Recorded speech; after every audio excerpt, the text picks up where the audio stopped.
salam sejahtera untuk kita semuanya. Perkenalkan, nama saya Frina Sanofi Manulang. Di sini saya akan memandu jalannya presentasi ini.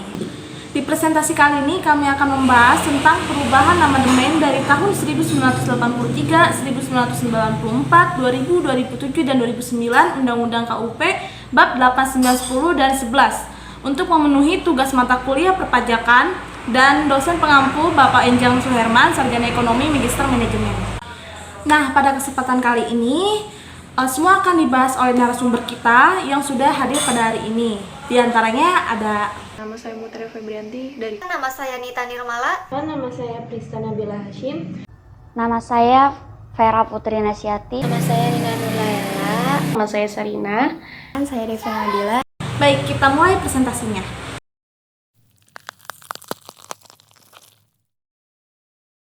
Bab 8 Ketentuan Pidana. Pasal 38 tahun 1983, barang siapa karena kealpalannya 1. Tidak menyampaikan surat pemberitahuan, atau 2. Menyampaikan surat pemberitahuan tetapi yang isinya tidak benar atau tidak lengkap, atau melampirkan keterangan yang tidak benar sehingga dapat menimbulkan kerugian pada negara.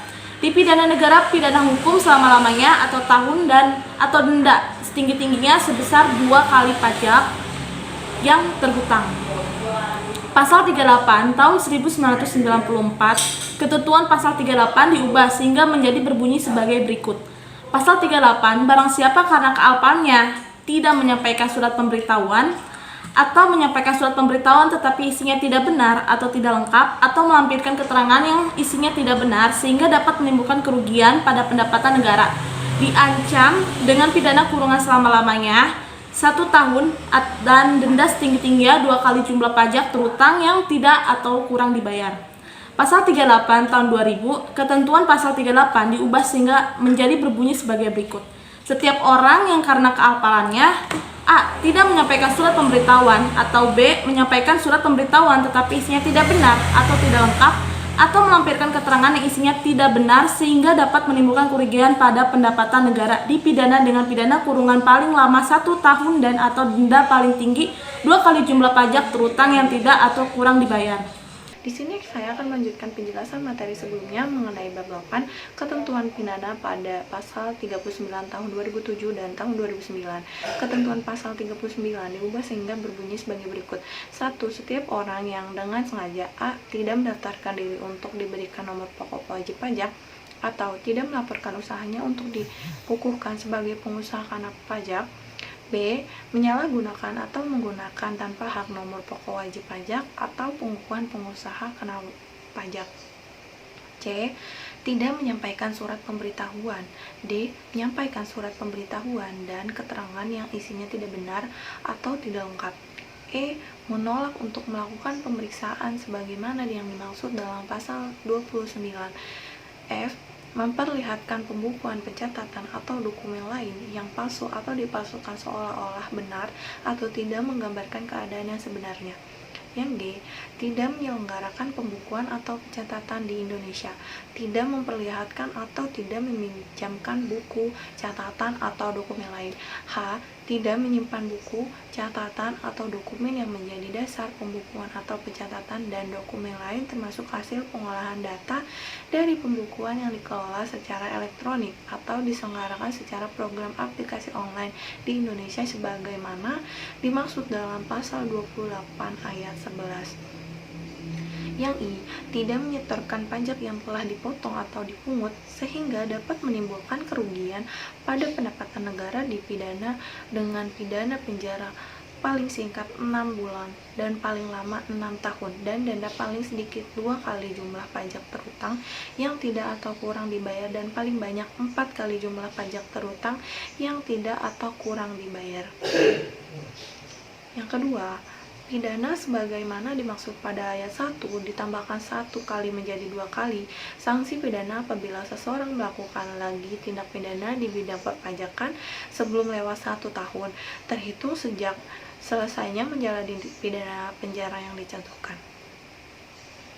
Yang ketiga, setiap orang yang melakukan percobaan untuk melakukan tindak pidana yang menyalahgunakan atau menggunakan tanpa hak nomor pokok wajib wajib pajak atau pengukuhan pengusaha kena pajak sebagaimana dimaksud pada ayat 1 huruf B, atau menyampaikan surat pemberitahuan dan keterangan yang isinya tidak benar atau tidak lengkap sebagaimana yang dimaksud pada ayat 1 huruf D dalam rangka pengajuan permohonan restitusi atau melakukan kompensasi pajak atau pengkreditan pajak dipidana dengan pidana penjara paling singkat 6 bulan dan paling lama 2 tahun dan denda paling sedikit 2 kali jumlah restitusi yang dimohonkan dan kompensasi atau pengkreditan yang dilakukan dan paling banyak 4 kali jumlah restitusi yang dimohonkan dan kompensasi atau pengkreditan yang dilakukan. Selanjutnya, pasal 39A tahun 1983, 1994, 2000 di tahun tersebut tidak terdapat 39A. Pasal 39A tahun 2007 dan tahun 2009, setiap orang yang dengan sengaja menerbitkan dan menggunakan faktur pajak, bukti pemungutan pajak, bukti pemotongan pajak, dan bukti setoran pajak yang tidak didasarkan transaksi yang sebenarnya. B. Menertibkan faktur pajak tetapi belum dikukuhkan sebagai pengusaha kena pajak dipidana dengan pidana penjara paling singkat 2 tahun dan paling lama 6 tahun serta denda paling sedikit 2 kali jumlah pajak dan dalam faktur pajak, bukti pemungutan pajak, bukti pemotongan pajak, dan bukti setoran pajak dan paling banyak 6 kali jumlah pajak dalam faktur pajak, bukti pemungutan pajak, bukti pemotongan pajak, dan bukti setoran pajak. Selanjutnya pasal 40 tahun 1983 tindak pidana di bidang perpajakan tidak dapat dituntut setelah lampau waktu 10 tahun sejak saat terhutangnya pajak, berakhirnya masa pajak atau berakhirnya tahun pajak yang bersangkutan. Pasal 40 tahun 1994 di antara pasal 39 dan pasal 40 disisipkan satu pasal, yakni pasal 39 tahun 1994. Pasal 40 tahun 2000 di antara pasal 39 dan pasal 40 disisipkan satu pasal, yakni pasal 39 tahun 2000. Pasal 40 tahun 2007 di antara pasal 39 dan pasal 40 disisipkan satu pasal, yakni pasal 39A. Pasal 40 tahun 2009, tindak pidana di bidang perpajakan tidak dapat dituntut setelah lampau waktu 10 tahun sejak saat terhutangnya pajak, berakhirnya masa pajak, berakhirnya bagian tahun pajak, atau berakhirnya tahun pajak yang bersangkutan. Penjelasan tindak pidana di bidang perpajakan daluarsa 10 tahun dari sejak saat terhutangnya pajak, berakhirnya masa pajak, bagian tahun pajak, atau tahun pajak yang bersangkutan. Hal tersebut dimaksudkan guna memberikan suatu kepastian hukum bagi wajib pajak, penuntut umum, dan hakim. Jangka waktu 10 tahun tersebut adalah untuk menyesuaikan dengan kadaluarsa penyimpanan dokumen-dokumen perpajakan yang dijadikan dasar perhitungan dalam jumlah pajak yang terhutang selama 10 tahun. Di sini saya akan melanjutkan penjelasan teman saya sebelumnya mengenai bab 8 ketentuan pidana pada pasal 41. Pasal 41 tahun 1983 ayat 1 yang berbunyi, pejabat yang karena keapaannya tidak memenuhi kewajiban merahasiakan hal sebagaimana dimaksud dalam pasal 34 dipidana dengan pidana kurungan selama-lamanya 6 bulan dan atau denda dengan setinggi-tingginya 1 juta rupiah. Pada ayat 1 ini, untuk menjamin bahwa kerahasiaannya mengenai perpajakan tidak akan diberitahukan pada pihak lain dan supaya wajib pajak dalam memberikan data-data dan keterangan tidak ragu-ragu dalam rangka pelaksanaan undang-undang perpajakan, maka perlu adanya sanksi pidana bagi pejabat yang bersangkutan yang menyebabkan terjadinya pelanggaran pengungkapan kerahasiaan tersebut. Pelanggaran kerahasiaan yang dilakukan menurut ayat ini adalah dilakukan karena kealpaannya adalah dalam arti lalai, tidak hati-hati, atau tidak memperdulikan sehingga kewajibannya untuk merahasiakan keadaan, keterangan, atau bukti-bukti yang ada pada wajib pajak yang dilindungi oleh Undang-Undang Perpajakan dilanggar. Atas pelanggarannya karena kealpaannya tersebut dihukum dengan hukuman yang setimpal dengan kealpaannya tersebut. Ayat 2 yang berbunyi, pejabat yang dengan sengaja tidak memenuhi kewajibannya atau seseorang yang menyebabkan tidak dipenuhinya kewajiban pejabat sebagaimana dimaksud dalam pasal 34, dipidana dengan pidana penjara selama-lamanya 1 tahun dan atau denda setinggi-tingginya 2 juta rupiah. Ketentuan yang diatur dalam ayat ini adalah berunsur kesengajaan sehingga mengakibatkan pembocoran kerahasiaan sebagaimana dimaksud dalam pasal 34. Karena itu, hukumannya lebih berat dibandingkan dengan sanksi pidana yang ditentukan dalam ayat 1. Unsur kesengajaan tersebut menjurus pada kejahatan, karena itu hukumannya sesuai dengan perbuatan kejahatannya tersebut. Ayat 3 yang berbunyi, penuntun terhadap tindak pidana sebagaimana dimaksud dalam ayat 1 dan ayat 2 hanya dilakukan atas pengajuan orang yang kerahasiaannya dilanggar. Jadi, tuntutan pidana terhadap pelanggaran kerahasiaan ini sebagaimana dimaksud dalam ayat 1 dan ayat 2 sesuai dengan sifatnya adalah menyangkut kepentingan pribadi seseorang atau badan selaku wajib pajak. Karena itu dijadikan tindak pidana pengaduan. Pasal 41 tahun 1994. Ketentuan pasal 41 ayat 1 dan ayat 2 diubah sehingga pasal 41 seluruhnya menjadi berbunyi sebagai berikut.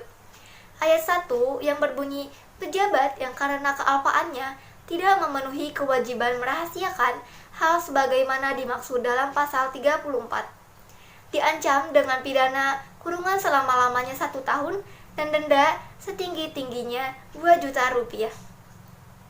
Ayat 2 yang berbunyi, pejabat yang dengan sengaja tidak memenuhi kewajibannya atau seseorang yang menyebabkan tidak dipenuhinya kewajiban pejabat sebagaimana dimaksud dalam pasal 34, diancam dengan pidana penjara selama-lamanya 2 tahun dan denda setinggi-tingginya 5 juta rupiah.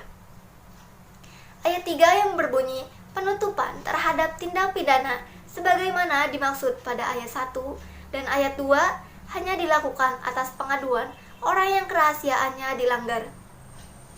Selain itu, menambah 2 ketentuan baru di antara pasal 41 dan pasal 42 yang dijadikan pasal 41A dan pasal 41B yang masing-masing berbunyi sebagai berikut. Pasal 41A, barang siapa yang menurut pasal 35 undang-undang ini wajib memberikan keterangan atau bukti yang diminta, tetapi dengan sengaja tidak memberikan keterangan atau bukti, atau memberikan keterangan atau bukti yang tidak benar, diancam dengan pidana penjara selama-lamanya 1 tahun dan setinggi-tingginya denda sebesar 5 juta rupiah. Pasal 41B berbunyi, barang siapa dengan sengaja menghalangi atau mempersulit penyidikan tindak pidana di bidang perpajakan diancam dengan pidana penjara selama-lamanya 3 tahun dan denda setinggi-tingginya 10 juta rupiah. Pasal 41 tahun 2000. Ketentuan pasal 41 diubah sehingga berbunyi sebagai berikut. Ayat 1 yang berbunyi, pejabat yang karena kealpaannya tidak memenuhi kewajiban merahasiakan hal sebagaimana dimaksud dalam pasal 34 dipidana dengan pidana kurungan paling lama 1 tahun dan denda paling banyak 25 juta. Ayat 2 yang berbunyi, pejabat yang dengan sengaja tidak memenuhi kewajibannya atau seseorang yang menyebabkan tidak dipenuhinya kewajiban pejabat sebagaimana dimaksud dalam pasal 34, dipidana dengan pidana penjara paling lama 2 tahun dan denda paling banyak 50 juta rupiah. Ayat 3 yang berbunyi, penuntutan terhadap tindak pidana sebagaimana dimaksud pada ayat 1 dan ayat 2 hanya dilakukan atas pengaduan orang yang kerahasiaannya dilanggar. Dan ketentuan pasal 41A dan 41B diubah sehingga berbunyi sebagai berikut. Pasal 41A, setiap orang wajib memberikan keterangan atau bukti yang diminta sebagaimana dimaksud dalam pasal 35. Tetapi dengan sengaja tidak memberi keterangan atau bukti, atau memberikan keterangan atau bukti yang tidak benar dipidana dengan pidana kurungan paling lama 1 tahun dan denda paling banyak 25 juta. Pasal 41B, setiap orang yang dengan sengaja menghalangi atau mempersulit penyidikan, tindak pidana di bidang perpajakan dipidana dengan pidana penjara paling lama 3 tahun dan denda paling banyak 75 juta rupiah. Pada pasal 41 tahun 2000, pada ayat 1 ini untuk menjamin bahwa kerahasiaan mengenai perpajakan tidak akan diberitahukan kepada pihak lain dan supaya wajib pajak dalam memberikan data dan keterangan tidak ragu-ragu dalam rangka pelaksanaan undang-undang perpajakan, maka perlu adanya sanksi pidana bagi pejabat yang bersangkutan yang menyebabkan terjadinya pengungkapan kerahasiaan tersebut.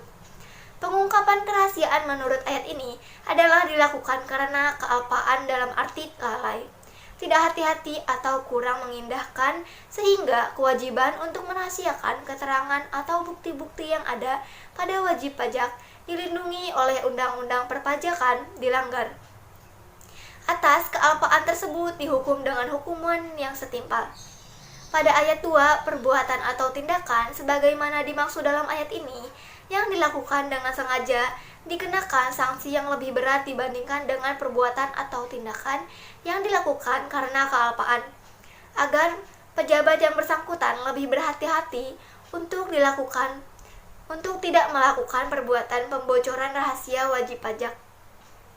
Dan pada ayat 3, tuntutan pidana terhadap pelanggaran kerahasiaan sebagaimana dimaksud dalam ayat 1 dan ayat 2 sesuai dengan sifatnya adalah menyangkut kepentingan pribadi seseorang atau badan selaku wajib pajak karena itu dijadikan tindak pidana pengaduan.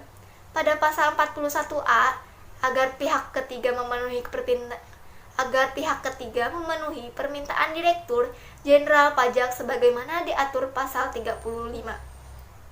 Maka perlu adanya sanksi bagi pihak ketiga yang melakukan perbuatan atau tindakan sebagaimana dimaksud dalam pasal ini. Pasal 41B, seseorang yang melakukan perbuatan menghalangi atau mempersulit penyidikan tindak pidana di bidang perpajakan, misalnya menghalangi penyidik melakukan penggeledahan, menyembunyikan bahan bukti dan sebagaimana dimaksud dalam pasal ini, dikenakan sanksi pidana. Di antara pasal 41A dan pasal 42B disisipkan satu pasal yaitu pasal 41C yang berbunyi sebagai berikut. Pasal 41C ayat 1 yang berbunyi, setiap orang yang dengan sengaja tidak memenuhi kewajiban sebagaimana dimaksud dalam pasal 35A ayat 1 dipidana dengan pidana kurungan paling lama 1 tahun atau denda paling banyak 1 miliar rupiah. Ayat 2 yang berbunyi, setiap orang yang dengan sengaja menyebabkan tidak terpenuhinya kewajiban pejabat dan pihak lain sebagaimana dimaksud dalam pasal 35A ayat 1 dipidana dengan pidana hukuman paling lama 10 bulan atau denda paling banyak 800 juta rupiah. Ayat 3 yang berbunyi, setiap orang yang dengan sengaja tidak memberikan data dan informasi yang diminta Direktur Jenderal Pajak sebagaimana dimaksud dalam pasal 35A ayat 2 dipidana dengan pidana kurungan paling lama 10 bulan atau denda paling banyak 800 juta rupiah. Ayat 4 yang berbunyi, setiap orang yang dengan sengaja menyalahgunakan data dan informasi perpajakan sehingga menimbulkan kerugian kepada negara dipidana dengan pidana kurungan paling lama 1 tahun atau dengan denda paling banyak 500 juta rupiah. Terima kasih. Di sini saya akan menjelaskan pasal 41 yang sebelumnya telah dijelaskan oleh teman saya Nita Nirmala. Pasal 41 tahun 2007 ayat 1 menjelaskan yaitu untuk menjamin bahwa kerahasiaan mengenai perpajakan tidak akan diberitahukan kepada pihak lain dan supaya wajib pajak dalam memberikan data dan keterangan tidak ragu-ragu. Dalam rangka pelaksanaan undang-undang perpajakan, perlu adanya sanksi pidana bagi pihak yang bersangkutan untuk yang menyebabkan kebocoran kerahasiaan tersebut.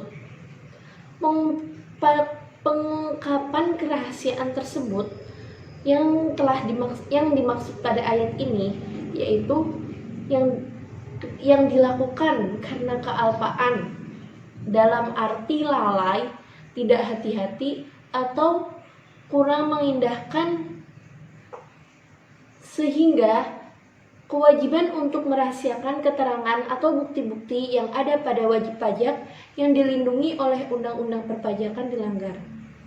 Atas kealpaan tersebut, pelaku dihukum dengan hukuman yang setimpal. Ayat 2. Perbuatan atau tindakan sebagaimana dimaksud pada ayat ini yang dilakukan dengan sengaja dikenai sanksi yang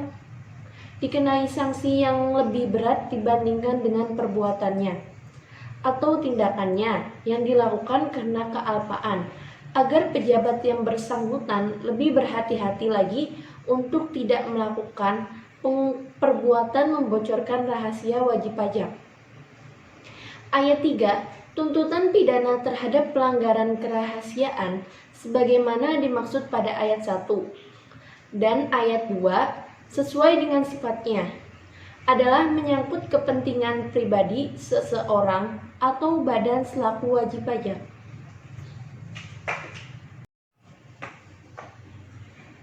Pasal 41A tahun 2007 menjelaskan agar pihak ketiga memenuhi permintaan Direktur Jenderal Pajak sebagaimana diatur dalam pasal 35. Maka perlu adanya sanksi bagi pihak yang melakukan perbuatan atau tindakan sebagaimana dimaksud dalam pasal ini. Pasal 41B tahun 2007 menjelaskan seseorang yang melakukan perbuatan menghalangi atau mempersulit penyelidikan tindak pidana di bagian perpajakan. Misalnya, menghalangi penyidikan melakukan penggeledakan dan atau menyembunyikan bahan bukti sebagaimana dimaksud dalam pasal ini dikenai sanksi pidana. Selanjutnya pasal 41 tahun 2009 menjelaskan, pada ayat 1 menjelaskan untuk menjamin bahwa kerahasiaan mengenai perpajakan tidak akan diberitahukan kepada pihak lain dan supaya pajak dalam memberikan data dan keterangan tidak ragu-ragu dalam rangka pelaksanaan undang-undang perpajakan, serta perlu adanya sanksi pidana bagi pejabat yang bersangkutan yang menyebabkan terjadinya pengungkapan kerahasiaan tersebut. Pengungkapan kerahasiaan tersebut sebagaimana dimaksud pada ayat ini dilakukan karena kealpaan, dalam arti lalai, tidak hati-hati, atau kurang mengindahkan, sehingga kewajiban untuk merahasiakan keterangan atau bukti-bukti yang ada pada wajib pajak yang dilindungi oleh Undang-Undang Perpajakan dilanggar. Atau kealpaan, atas kealpaan tersebut perlu dihukum dengan hukuman yang setimpal.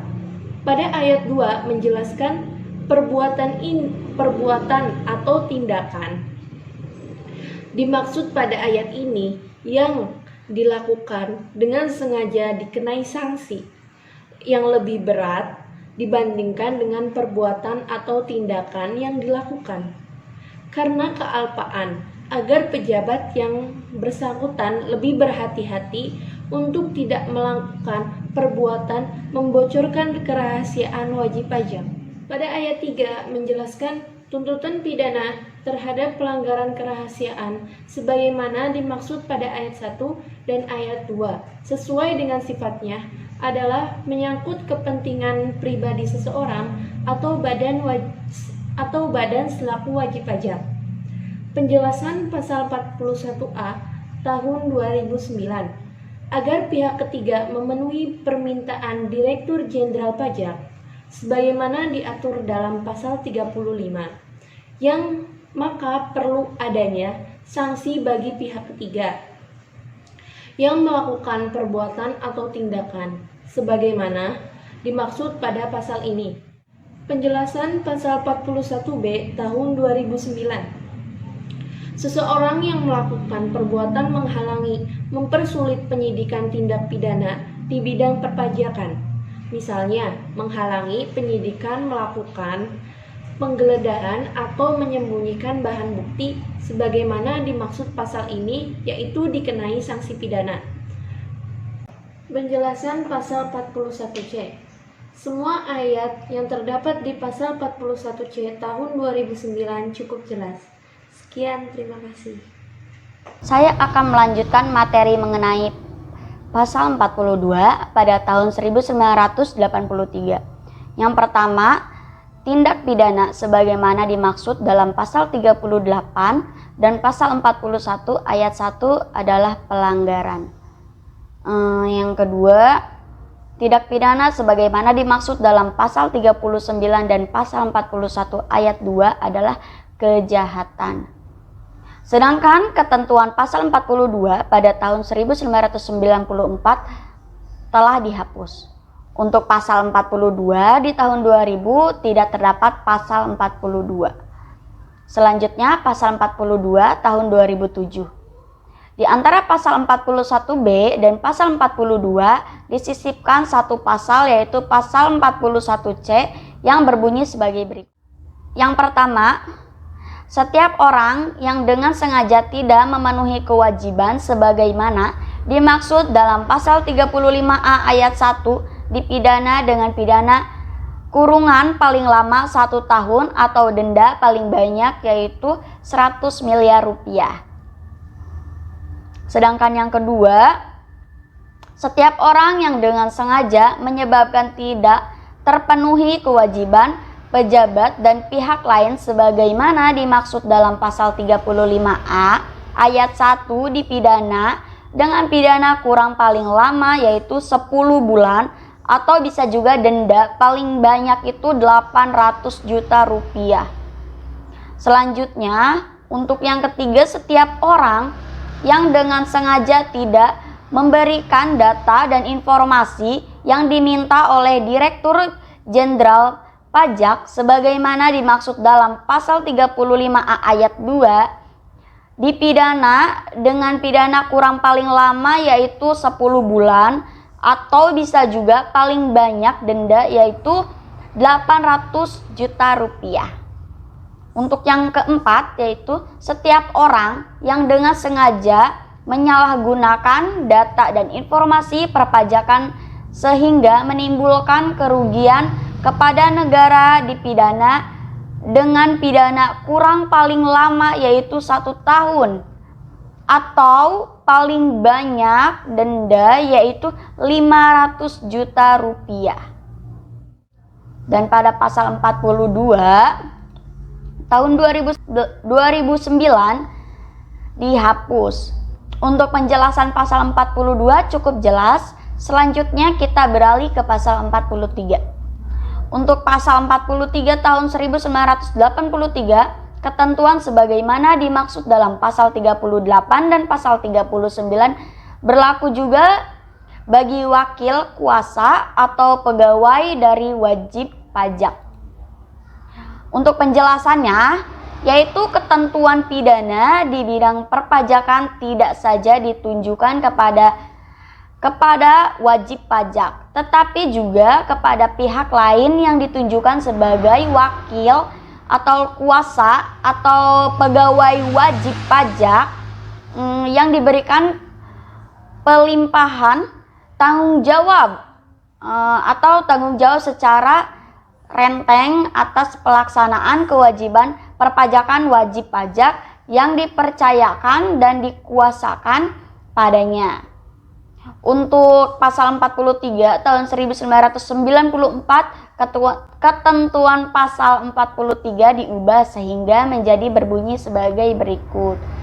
Pasal 43 yang pertama ketentuan sebagaimana dimaksud dalam pasal 38 dan pasal 39 berlaku juga bagi wakil kuasa atau pegawai dan wajib pajak yang menyeluruh melakukan, yang turut serta melakukan, yang menganjurkan atau yang membantu melakukan tindak pidana di bidang perpajakan.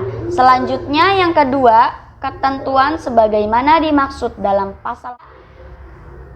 Selanjutnya yang kedua, ketentuan sebagaimana dimaksud dalam pasal 41A dan pasal 41B berlaku juga bagi yang menyusun, melakukan, yang mengajukan atau yang membantu melakukan tindak pidana di bidang perpajakan. Untuk pasal 43 ayat 1, yang dipidana karena melakukan perbuatan tindak pidana di bidang perpajakan tidak terbatas pada wajib pajak, wakil wajib pajak, kuasa wajib pajak, atau pegawai wajib pajak. Namun juga terdapat mereka yang menyuruh, melakukan, yang turut serta melakukan, yang menganjurkan, atau yang membantu melakukan tindak pidana di bidang perpajakan. Untuk ayat 2 juga cukup jelas, pasal 43 tahun 2000 tidak ada perubahan. Untuk pasal 43 tahun 2007, ketentuan pasal 43 diubah sehingga berbunyi sebagai berikut. 43. Yang pertama, ketentuan sebagaimana dimaksud dalam pasal 39 dan pasal 39A berlaku juga bagi wakil, kuasa, pegawai, dan wajib pajak atau pihak lainnya yang menyuruhkan, melakukan, yang turut serta melakukan, yang menganjurkan, atau yang membentuk melakukan tindak pidana di bidang perpajakan. Yang kedua, ketentuan sebagaimana dimaksud dalam pasal 41A dan pasal 41B berlaku juga bagi yang menyuruh, melakukan, yang mengajukan, atau yang membantu melakukan tindak pidana di bidang perpajakan. Sebelum pasal 44 dalam bab 9 disisipkan satu pasal, yakni pasal 43A yang berbunyi sebagai berikut. Pasal 43A yang pertama, Direktur Jenderal Pajak berdasarkan informasi, data, laporan, dan pengaduan berwenang melakukan pemeriksaan bukti permulaan sebelum dilakukan penyidikan tindak pidana di bidang perpajakan.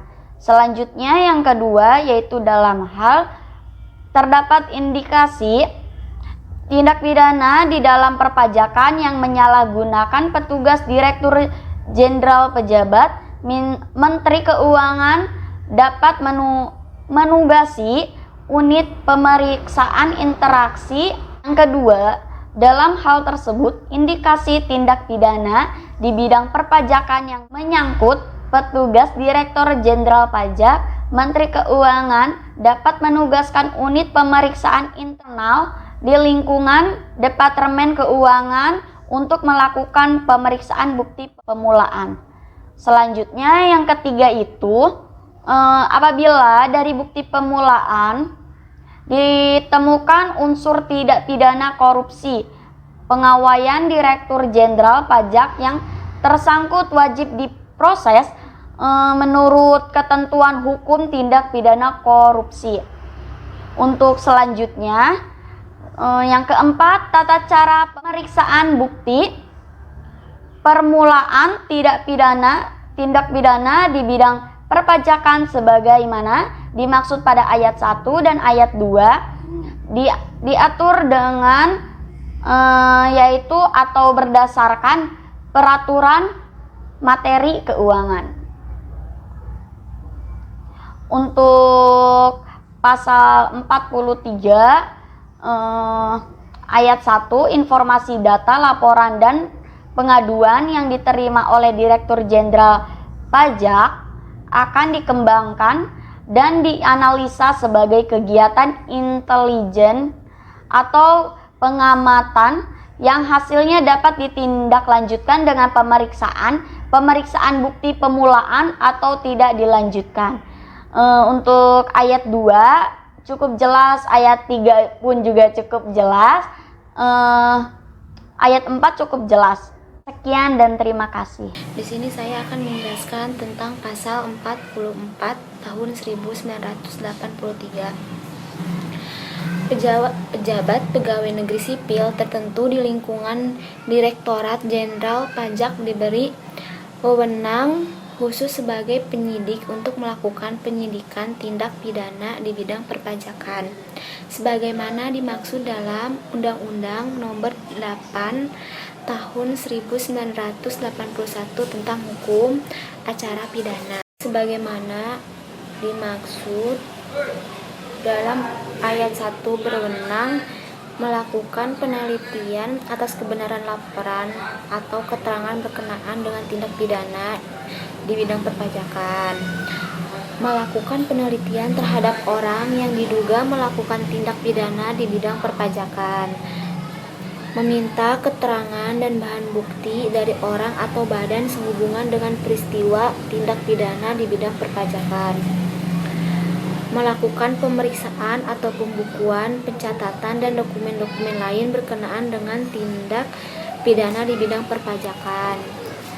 Melakukan pemeriksaan di tempat tertentu yang diduga terdapat bahan bukti pembukuan, pencatatan, dan dokumen-dokumen lain, serta melakukan penyitaan terhadap bahan yang dapat dijadikan bukti dalam perkara tindak pidana di bidang perpajakan. Meminta bantuan ahli dalam rangka pelaksanaan tugas penyidikan tindak pidana di bidang perpajakan. Terakhir, penyidik sebagaimana dimaksud dalam ayat 1 memberitahukan dimulainya penyidikan dan menyampaikan hasil penyidikannya kepada penuntut umum sesuai dengan ketentuan yang diatur dalam Undang-Undang Nomor 8 Tahun 1981 tentang Hukum Acara Pidana. Pasal 44 Tahun 1994 pejabat pegawai negeri sipil tertentu di lingkungan Direktorat Jenderal Pajak diberi wewenang khusus sebagai penyidik untuk melakukan penyidikan tindak pidana di bidang perpajakan. Terus wewenang penyidik sebagaimana dimaksud pada ayat 1 adalah menerima, mencari, mengumpulkan, dan meneliti keterangan atau laporan berkenaan dengan tindak pidana di bidang perpajakan agar keterangan atau laporan tersebut menjadi lebih jelas. 44 tahun 2000 ketentuan pasal 44 diubah sehingga keseluruhan pasal 44 berbunyi sebagai berikut. Pasal 44, pejabat pegawai negeri sipil tertentu di lingkungan Direktorat Jenderal Pajak diberi wewenang khusus sebagai penyidik untuk melakukan penyidikan tindak pidana di bidang perpajakan sebagaimana dimaksud dalam Undang-Undang Hukum Acara Pidana yang berlaku. Dan wewenangnya memotret seseorang yang berkaitan dengan tindak pidana di bidang perpajakan, memanggil orang untuk didengar keterangannya dan diperiksa sebagai tersangka atau saksi. Terakhir, pasal 44 tahun 2007, ketentuan pasal 44 diubah sehingga berbunyi sebagai berikut. Penyidikan tindak pidana di bidang perpajakan hanya dapat dilakukan oleh pejabat pegawai negeri sipil tertentu di lingkungan Direktorat Jenderal Pajak yang diberi wewenang khusus sebagai penyidik tindak pidana di bidang perpajakan. Dan untuk wewenangnya menerima, mencari, mengumpulkan, meneliti keterangan mengenai orang pribadi atau badan tentang kebenaran perbuatan yang dilakukan sehubungan dengan tindak pidana di bidang perpajakan.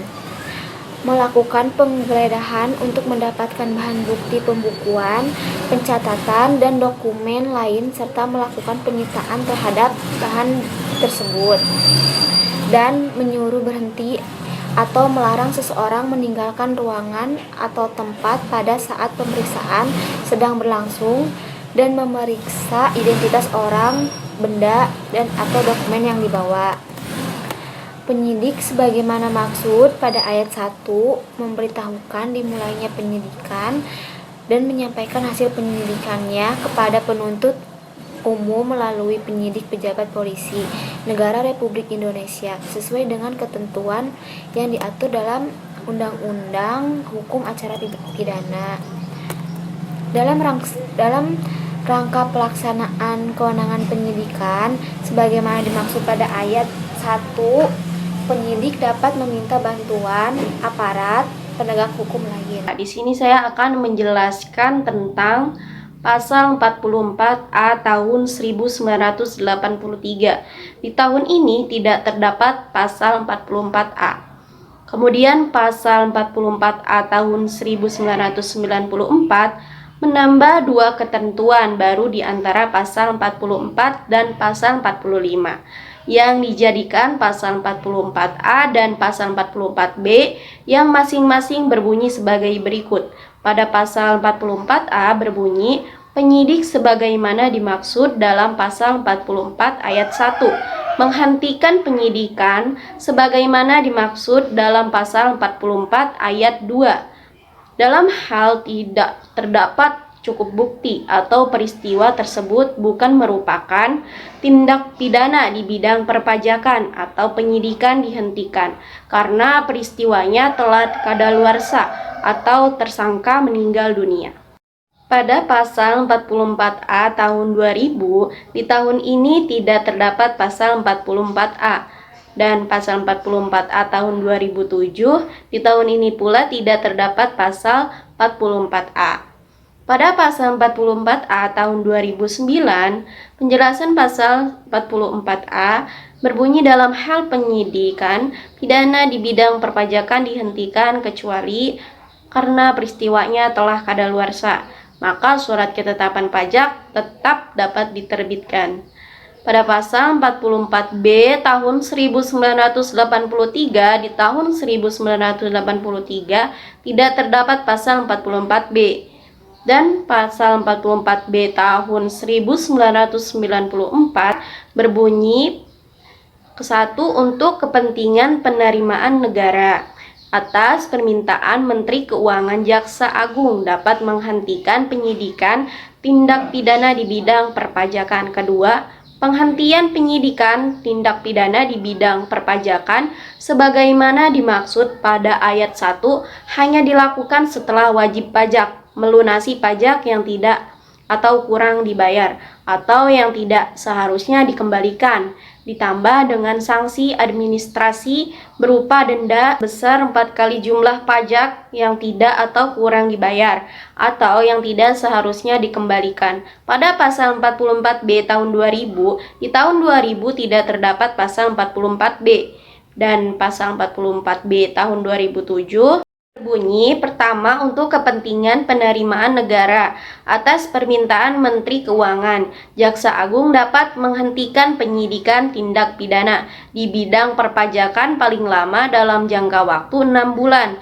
sejak tanggal surat permintaan. Kemudian pada pasal 44B tahun 2009 telah diubah penghentian penyidikan tindak pidana sebagaimana dimaksud pada wajib pajak, pelunasi hutang pajak yang tidak atau kurang dibayar atau yang tidak seharusnya dikembalikan dan ditambah dengan sanksi administrasi berupa denda sebesar 4 kali jumlah pajak yang tidak kurang dibayar atau seharusnya dikembalikan. Dilanjut pada bab 10, ketentuan peralihan. Pada pasal 45 tahun 1983 berbunyi terhadap pajak-pajak yang terhutang pada suatu saat untuk masa pajak, bagian tahun pajak, atau tahun pajak yang berakhir sebelum saat berlakunya undang-undang ini. Tetap berlaku ketentuan peraturan perundang-undang perpajakan yang lama sampai dengan tanggal 31 Desember 1988. Kemudian pada pasal 45 tahun 1944 yaitu menambah dua ketentuan baru di antara pasal 44 dan pasal 45 yang dijadikan pasal 44A dan pasal 44B. Pada pasal 45 tahun 2000, di tahun 2000 tidak terdapat pasal 45. Kemudian pada pasal 45 tahun 2007 pula tidak terdapat pasal 45.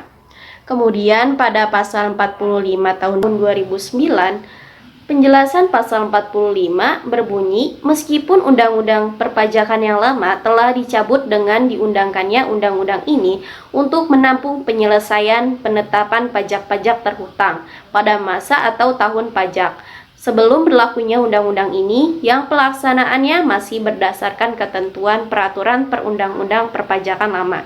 Maka undang-undang ini menentukan jangka waktu berlakunya peraturan perundang-undang lama sampai dengan tanggal 31 Desember 1988. Penentuan jangka waktu 5 tahun tersebut disesuaikan dengan kadaluarsanya penagihan pajak. Di sini saya akan melanjutkan pasal yang sebelumnya sudah dijelaskan oleh Sarina. Di sini saya akan membacakan pasal 46 hingga pasal 50. Yang pertama saya akan membacakan pasal 46 dari tahun 1983 hingga tahun 2009. Pada tahun 1983 pasal ini berbunyi, dengan berlakunya undang-undang ini, semua peraturan pelaksanaan di bidang perpajakan yang lama tetap berlaku sepanjang tidak bertentangan dengan undang-undang ini. Pada tahun 1994 hingga tahun 2007 pasal ini tidak ada. Kemudian di tahun 2009 pasal ini kembali ada, namun tetap berbunyi sama seperti pada tahun 1983, yaitu dengan berlakunya undang-undang ini, semua peraturan pelaksanaan di bidang perpajakan yang lama tetap berlaku sepanjang tidak bertentangan dengan undang-undang ini. Kemudian saya akan membacakan pasal 47 hingga 47A. Pasal 47 di tahun 1983 ini berbunyi, terhadap penghasilan kena pajak yang diterima atau diperoleh dalam bidang penambangan minyak dan gas bumi, serta dalam bidang penambangan lainnya, sehubungan dengan kontrak karya dan kontrak bagi hasil, yang masih berlaku pada saat berlakunya undang-undang ini, dikenakan pajak berdasarkan ketentuan-ketentuan ordonansi pajak perseroan pada tahun 1925 dan Undang-Undang Pajak atas bunga, dividen, dan royalti 1970, beserta semua peraturan pelaksanaannya. Maksud dari pasal 47 di tahun 1983 ini yaitu Ordonansi Pajak Perseroan 1925 dan Undang-Undang Pajak atas bunga, dividen, dan royalti 1970, beserta semua peraturan pelaksanaan tetap berlaku terhadap penghasilan kena pajak yang diterima atau diperoleh dalam bidang penambangan minyak dan gas bumi, dalam bidang penambangan lainnya yang dilakukan dalam rangka perjanjian kontrak karya dan kontrak bagi hasil. Sepanjang perjanjian kontrak karya dan kontrak bagi hasil tersebut masih berlaku pada saat berlakunya undang-undang ini. Ketentuan undang-undang ini baru berlaku terhadap penghasilan kena pajak yang diterima atau diperoleh dalam bidang penambangan minyak dan gas bumi yang dilakukan dalam bentuk perjanjian kontrak karya dan kontrak bagi hasil. Apabila perjanjian kontrak karya dan kontrak bagi hasil tersebut dibuat setelah berlakunya undang-undang ini. Kemudian pada pasal 47 di tahun 1994 ini pasal ini dihapus. Lalu di tahun 2000 pasal ini berbunyi, di antara pasal 47 dan bab 9 disisipkan satu pasal, yaitu pasal 47A yang berbunyi sebagai berikut, terhadap semua hak dan kewajiban perpajakan yang belum diselesaikan diberlakukan ketentuan Undang-Undang Nomor 6 Tahun 1983 tentang ketentuan umum dan tata cara perpajakan, sebagaimana telah diubah dengan Undang-Undang Nomor 9 Tahun 1994. Pada tahun 2007 pasalnya tidak ada. Di tahun 2009 pasalnya dihapuskan. Lalu pasal 47A tahun 1983 hingga 1994 pasalnya tidak ada. Kemudian di tahun 2000 pasal 47A ini berbunyi, terhadap semua hak dan kewajiban perpajakan yang belum diselesaikan diberlakukan ketentuan Undang-Undang Nomor 6 Tahun 1983 tentang ketentuan umum dan tata cara perpajakan, sebagaimana telah diubah dengan Undang-Undang Nomor 9 Tahun 1994. Maksud dari pasal 47A di tahun 2000 ini yaitu dalam rangka memberikan kepastian kewajiban kepada wajib pajak, maka mengenai hak dan kewajiban perpajakan yang belum diselesaikan untuk tahun pajak 2000 dan sebelumnya tetap diberlakukan Undang-Undang Nomor 6 Tahun 1983 tentang ketentuan umum dan tata cara perpajakan, sebagaimana telah diubah dengan Undang-Undang Nomor 9 Tahun 1994. Pada tahun 2007 pasal 47A ini tidak ada. Lalu di tahun 2009 pasal ini dihapus. Kemudian bab 11 yaitu ketentuan penutup. yaitu ada pasal 48. Saya akan membacakan pasal 48 dari tahun 1983 hingga tahun 2009. Di tahun 1983, pasal 48 ini berbunyi, untuk menampung hal-hal yang belum cukup diatur mengenai tata cara atau kelengkapan yang materinya sudah dicantumkan dalam undang-undang ini, diatur lebih lanjut dengan peraturan pemerintah. Dengan demikian, akan lebih mudah mengadakan penyesuaian pelaksanaan undang-undang ini dan tata cara yang diperlukan. Pada tahun 1994 hingga tahun 2007, pasal ini tidak ada. Kemudian di tahun 2009, pasal ini berbunyi, hal-hal yang belum cukup diatur dalam undang-undang ini diatur lebih lanjut dengan peraturan pemerintah. Maksud dari pasal tersebut yaitu untuk menampung hal-hal yang belum cukup diatur mengenai tata cara atau kelengkapan yang materinya sudah dicantumkan dalam undang-undang ini, diatur lebih lanjut dengan peraturan pemerintah. Dengan demikian akan lebih mudah untuk mengadakan penyesuaian pelaksanaan undang-undang ini dan tata cara yang diperlukan. Selanjutnya, pasal 49, yaitu di tahun 1983, pasal ini berbunyi, ketentuan dalam undang-undang ini berlaku pula bagi undang-undang perpajakan lainnya kecuali apabila ditentukan lain. Kemudian di tahun 1994 hingga tahun 2007 pasal ini tidak ada. Namun di tahun 2009 pasal ini berbunyi, ketentuan dalam undang-undang ini berlaku pula bagi undang-undang perpajakan lainnya kecuali apabila ditentukan lainnya. Selanjutnya pasal 50. Pasal 50 tahun 1983 ini berbunyi, undang-undang ini mulai berlaku pada tanggal 1 Januari tahun 1984. Agar supaya setiap orang mengetahuinya, memerintahkan pengundangan undang-undang ini dengan penempatan dalam lembaran negara Republik Indonesia. Di tahun 1994 hingga tahun 2007 tidak terdapat pasal 50. Kemudian di tahun 2009 pasal 50 ini berbunyi, undang-undang ini mulai berlaku pada tanggal 1 Januari pada tahun 1984. Sekian penjelasan dari saya dan teman-teman saya. Mohon maaf bila ada kesalahan kata. Wabillahi taufiq wal hidayah. Wassalamualaikum warahmatullahi wabarakatuh. Puji syukur Tuhan Yang Maha Esa, sesi diskusi pada hari ini telah terlaksanakan dengan baik. Kami ucapkan terima kasih kepada narasumber kita pada hari ini yang sudah menyampaikan materinya. Dan terima kasih kepada audiens yang sudah menyimak dengan antusias diskusi kita pada hari ini. Saya Frina Sanofi Manulang, terima kasih atas perhatiannya.